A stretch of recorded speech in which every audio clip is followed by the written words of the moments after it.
I mean, this is a great win for us. We've really had a tremendous time here. It's been spectacular. We'll feel very good tonight after a few glasses of champagne.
Au départ, on était parti dans une course qui devait s'avérer une course régionale. Maintenant, c'est devenu une course internationale. Et par la qualité de bateau qu'on a aujourd'hui, ça génère un plateau complètement incroyable. On se retrouve l'année prochaine au même endroit pour essayer de s'éclater autant qu'on s'est éclaté cette année. Ouais, c'était vraiment bien.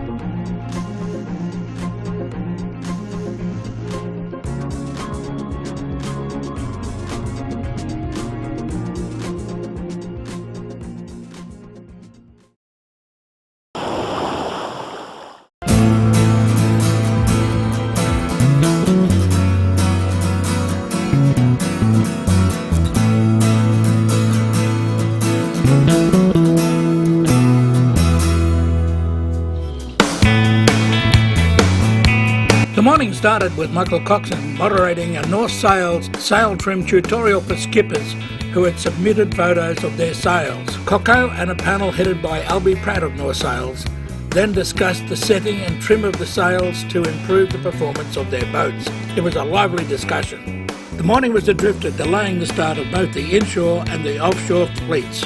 After drifting round for an hour or so, a warm light air afternoon breeze came in for the first ever Sailport Stephems Broughton Island passage race.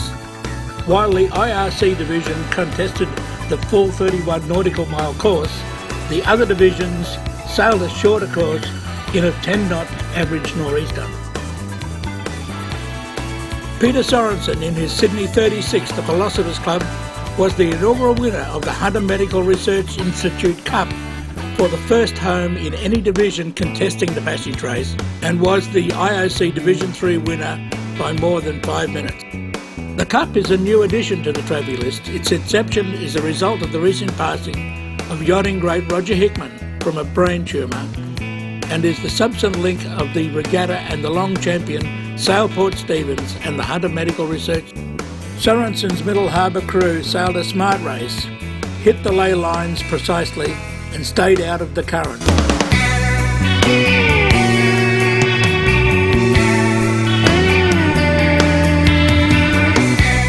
Once again, Matt Allen's TP52 Ichiban prevailed in Division 1, finishing less than 2 minutes ahead of Sam Haynes' JV TP52 Celestial on corrected time, and setting up a significant point score advantage in the Pantaenius Sail and Power Insurance New South Wales IRC Championships.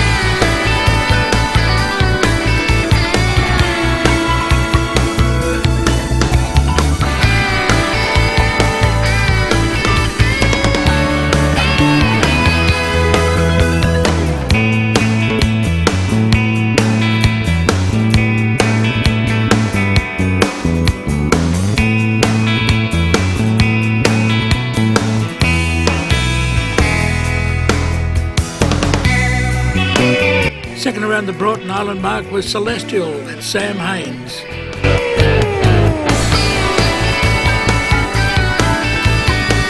Third around the mark was Balance, Paul Clitheroe. Balance, of course, won the 2015 Rolex Sydney Hobart Yacht Race, and she was previously Bob Steele's boat Quest. She won the 2008 also.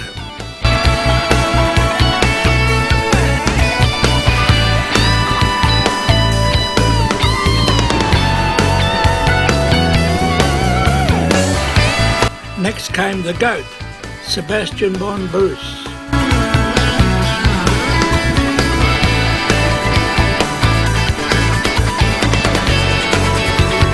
Frantic, Michael Martin.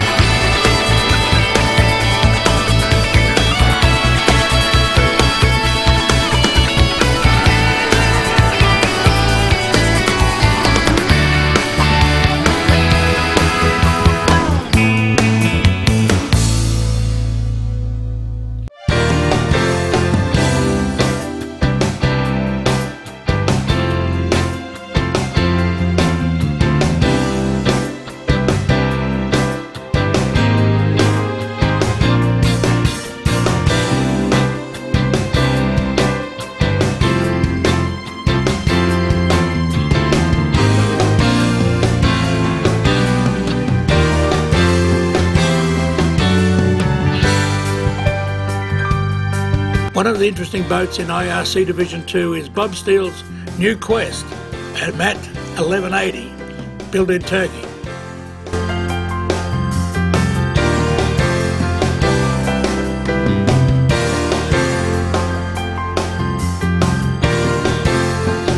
An interesting boat in Division 3 IRC is Komatsu Azura, a SNS 34 owned by Shane Kearns. Originally built in 1981 for Victorian Ron White and known as Shenandoah 2, she was found in a very bad state last year as it nearly sank in Queensland. 4 MC-38s joined the fray today, racing inshore on Salamander Bay, and Howard Spencer's Kiwi Championship boat Menace is off to a pretty good start.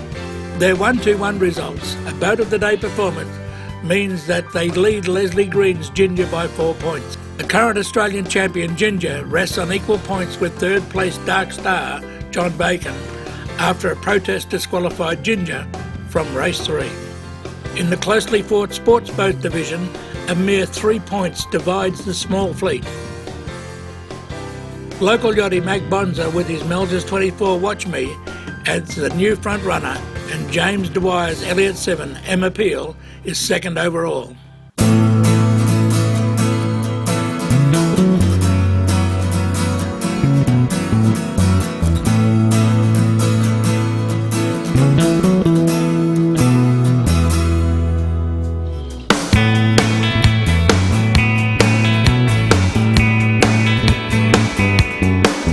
And as the sun sinks slowly in the west, we say farewell to Salamander Bay and the Sail Port Stephens Saturday racing offshore and inshore. It's been a great day. As you can see from the pictures, everybody's had a great time.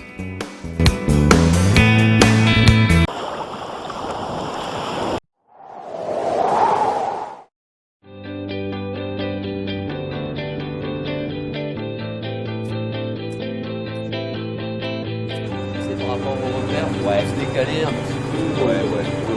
Hein, parce que là, ce serait mieux qu'on prenne ici. C'est une journée qui annonce un petit peu la fin de la période de chantier et surtout le début de la période de navigation. C'est vrai que c'est un temps fort chez nous. Le programme, c'est le mois d'avril, un mois de navigation forcément, avec des phases de test, de validation du matériel qu'on a débarqué et qu'on va être amené à rembarquer à bord. Une phase aussi de navigation de confrontation. On a 2 stages de confrontation de 3 jours à Port-la-Forêt où on est aujourd'hui. Une phase aussi au mois d'avril où je vais partir en qualification de 1500 000 pour pouvoir valider cette étape-là vis-à-vis de l'inscription du Vendee Globe. Je suis qualifié en tant que skipper, mais on n'a pas encore qualifié le bateau suite aux avaries fin 2015, donc ça va être une étape importante. Et puis ensuite, début mai, le départ pour le convoyage vers New York, qui nous permettra de prendre le départ le 29 mai prochain de la course entre New York et les Sables d'Olonne en Vendée.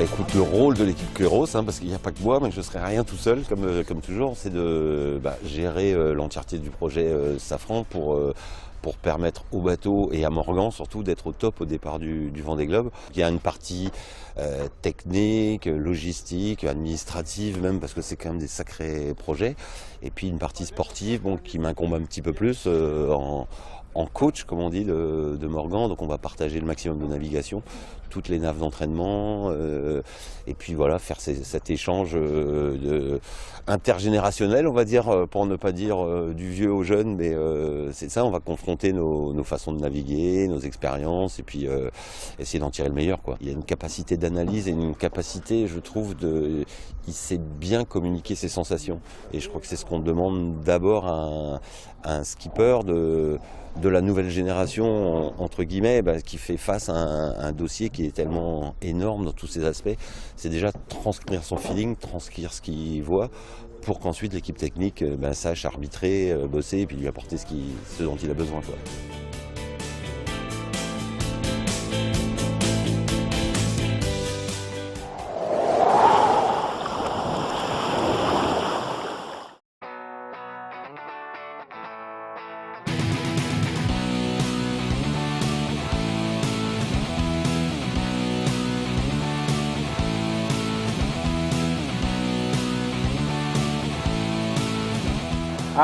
We ended up 6th overall, and I mean, it's a good result for us. We're pretty happy with the way we're progressing. I mean, we haven't done a lot of sailing this season, just due to the fact that I broke my foot in January, and so that just meant that we were out for 2 months. And so we're just going to take it easy and see how we go. This week for us started really well. There was a lot of positives, and we came away from Palma, which we just finished a couple of weeks ago, really happy with our improvements, and they kept improving through this week, and that was a really good positive for us. Unfortunately, we finished the regatta on a bit of a rough day. Didn't quite pull together the results that we wanted, and didn't sail at our best, I don't think. The European Championships here in Barcelona have been up and down for us. We've had a couple of good results in Gold Fleet, but a couple too many costly mistakes in the qualifying meant that we just were out of the hunt a little bit.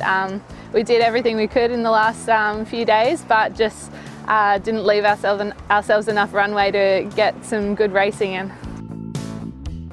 So we have had a pretty good event here at the 49er Europeans. Sort of sailed quite consistently with a few scores outside of the top 10, but most of them inside. And it was nice to sort of be in the top 3 from basically the first day the whole way through. So we secured the silver medal before the medal race, but a big points gap to Pete and Blair who won the event.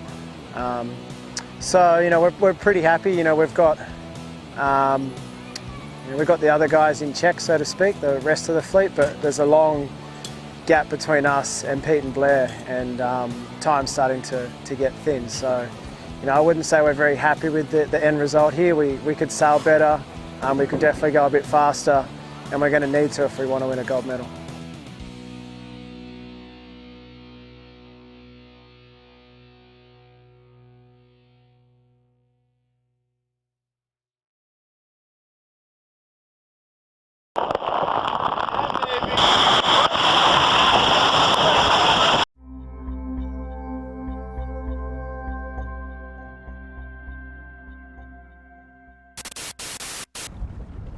After racing for almost a month over 6,000 miles across the Pacific Ocean, the first of 12 amateur teams has arrived in Seattle from Qingdao in China. Derry Londonderry Derra was the first team to cross the finish line in the latest leg of the Clipper Round the World Yacht Race, 120 miles from Seattle, to avoid racing through busy shipping lanes. The Seattle Pacific Challenge gave the boats a pounding, with crew enduring the harshest conditions many of the professional skippers had ever seen, with mountainous seas and winds gusting over 70 knots. The Garmin team suffered a succession of large waves crashing over the decks, and Da Nang, Vietnam was knocked down in a particularly violent storm. Land was a welcome sight after a very tough time. Despite getting into Seattle first, the Derry Londonderry team have avoided serious damage, and the team were in high spirits, celebrating their third consecutive victory, with a hat-trick of wins putting them into second place overall.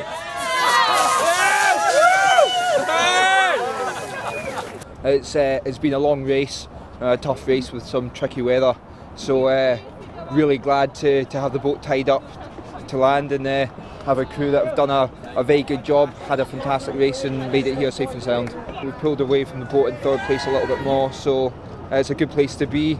There's still a bit to go for first place, but we'll keep working on it and we're heading in the right direction. For one of the team, it was the best birthday present ever. Happy birthday to you! Happy birthday to you! Happy birthday, dear Ruby! Happy birthday to you! It was amazing. I said to the crew as we left China, get me to Seattle for my birthday, and they all laughed at me because they're like, it's before the arrival window, Ruth. And I'm like, but get me to Seattle for my birthday. And as we got nearer and nearer and we realised it was possible, I was so excited. So yeah, they did well. UNICEF crossed the line second after its most successful race in the series, and their first podium position. Whenever another boat comes on the AIS, you immediately focus and you're into a match race straight away. And that's been continuous, the race. So it's been very draining on the crew in that area as well. But they've pulled together, they've taken a step from what we achieved in leg 4 and come up another level now and got their just reward. It's well deserved, very well deserved, this result. LMAX Exchange took the final podium place in third. It's okay, we are happy.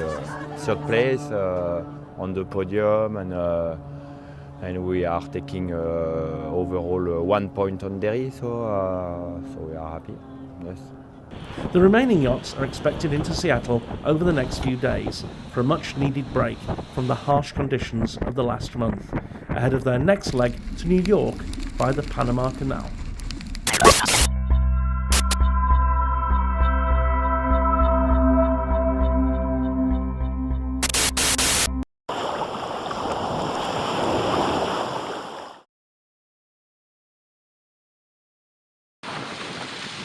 The AG2R is the key race of the French professional short-handed circuit and has been providing groundwork for some of the best sailors for the last 15 years.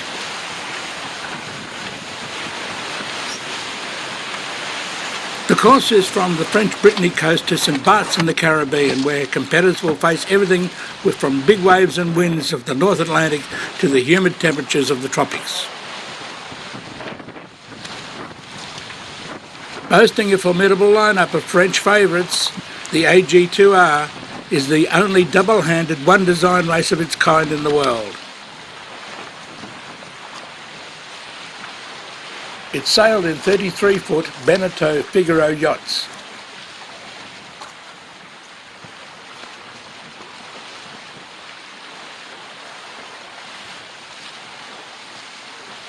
The race started earlier this month and it looks like finishing next week, so be watching the World on Water for the final results.